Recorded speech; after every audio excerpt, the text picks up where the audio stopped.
Hey there, this is Fleeta Costa and welcome to Craftomind.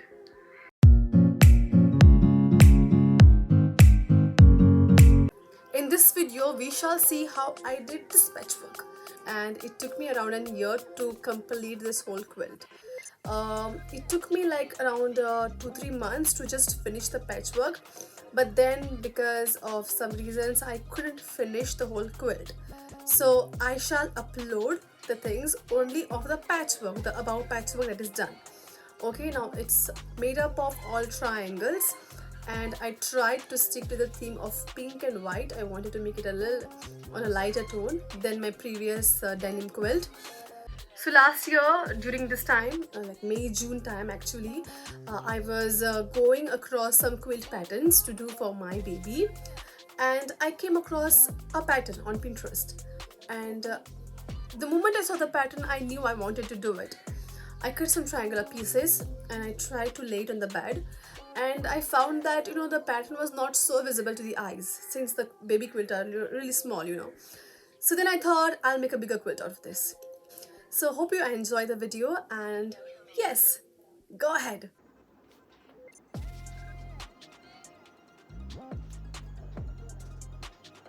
So the first thing that you need is triangles. So here I am cutting triangles of fabrics which have pink color in that.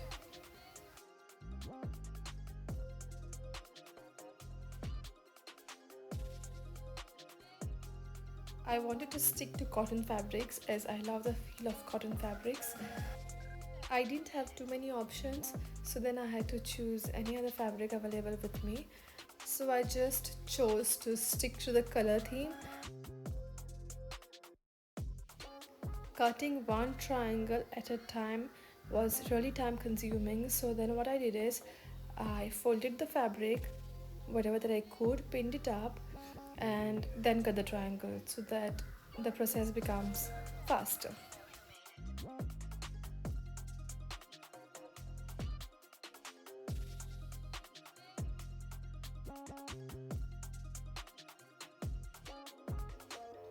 So yeah, I cut out white fabrics from the leftovers of my baby quilts, but some were too small to be cut into triangles, so I attached them.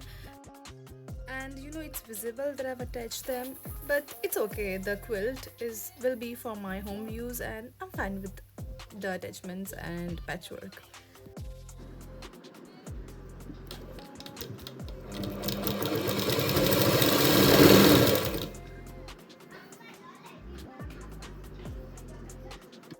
So then the task was attaching all these triangles together, and thanks to the motor that I've got, this task was not that difficult as it seemed.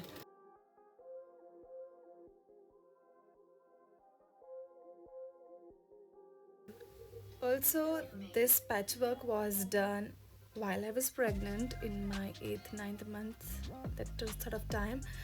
And after baby, I just got no time to shoot or record or anything.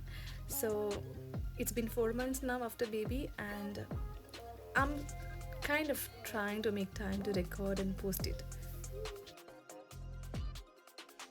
Believe me, chain stitching is the key over here, because if you keep on cutting the thread every time that you are done stitching the triangles, it happens so that the thread leaves the eye of the needle, and then you have to put it every time it comes out, and it's a tedious job. So rather, do not cut the thread, just go on stitching till you're tired, and then when you're tired you just cut the chained materials. Up next is the long ironing process. Honestly, I do not like ironing, but your hobby makes you do things you do not like to.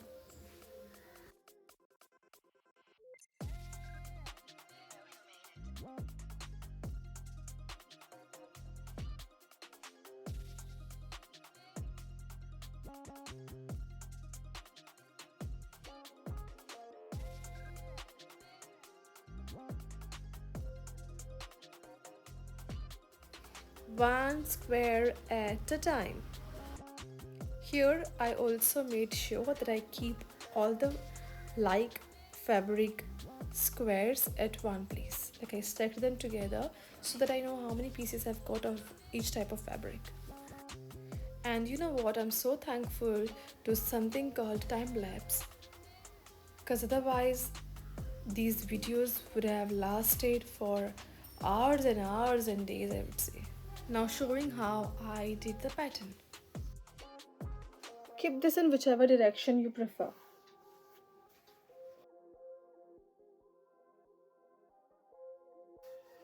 Now, note that we have to follow an odd cycle over here.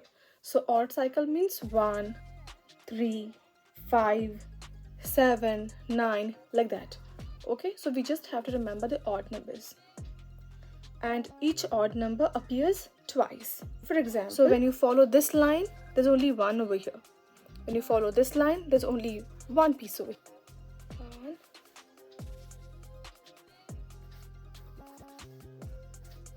2,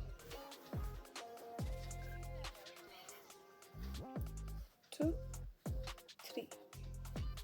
Okay, so 1 in this line, 1 in this line, and 1, 2, 3 in this line. Now we have to change the direction of the line. So it will be 1, 2,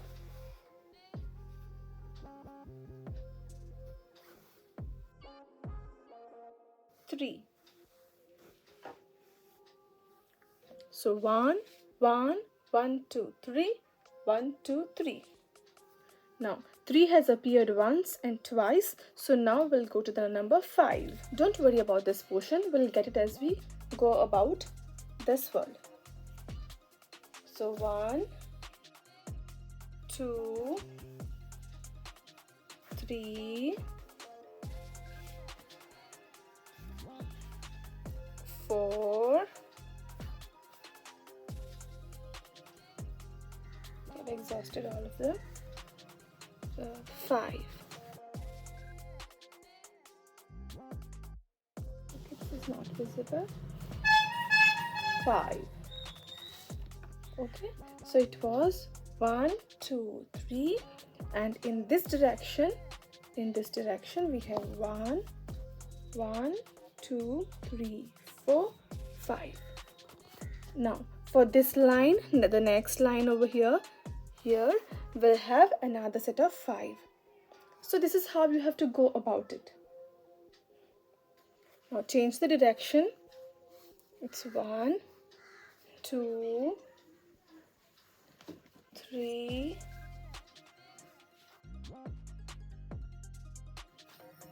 4. So 1, 2, 3, 4, 5. 1, 2, 3, 4, 5. Now what we do is, now we change the direction. Okay, we go for this line now.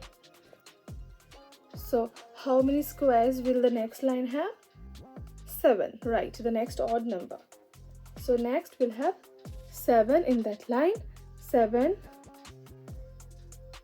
7, 7, then 9, 9. All right. This was just to illustrate how I did the pattern. I did not use single type of fabric in one line. The next step after I got the pieces ironed was that I put these pieces in the pattern that I just showed you and saw how it will look once the patchwork is ready. Then I started stitching row wise, so one row at a time. After the rows were done, I combined them and made pieces. So left hand side and right hand side, and combining that, here you have the bigger piece of the middle section of my patchwork.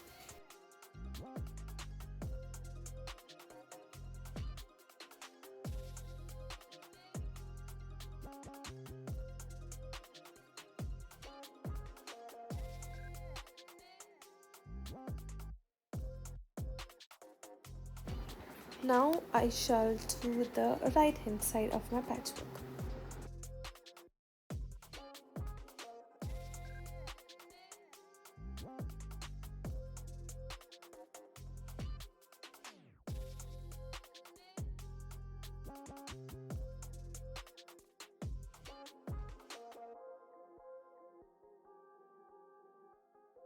So I've laid down the pieces on the bed the way I want the patchwork to be. Now I shall do the chain stitching the way I did before, row wise.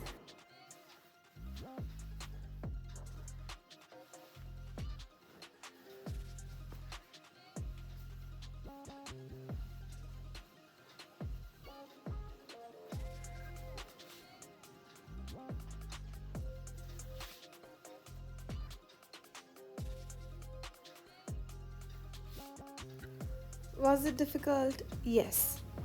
Did my pieces get jumbled? Yes. Did it disturb my patchwork pattern? Yes. Did I have to redo some things? Yes. Did it piss me off? Yes. Is the final product worth it? Definitely yes.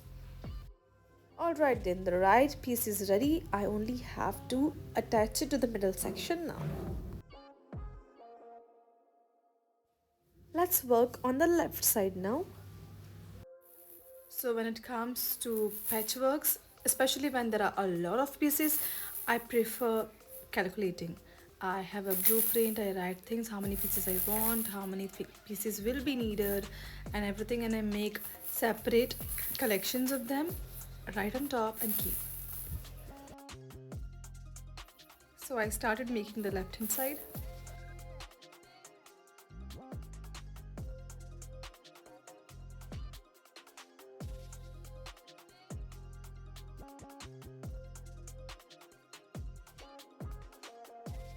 Just kept all the pieces on the bed, attached the rows,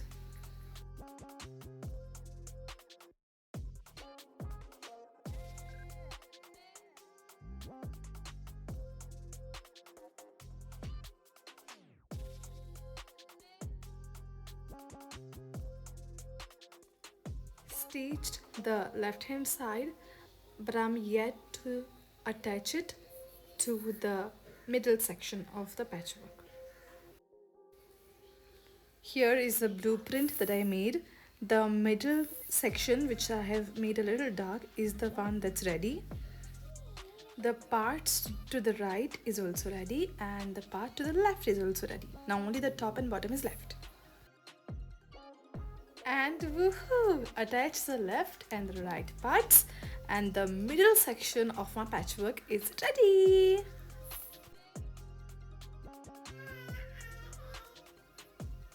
Updating my rough diagram here.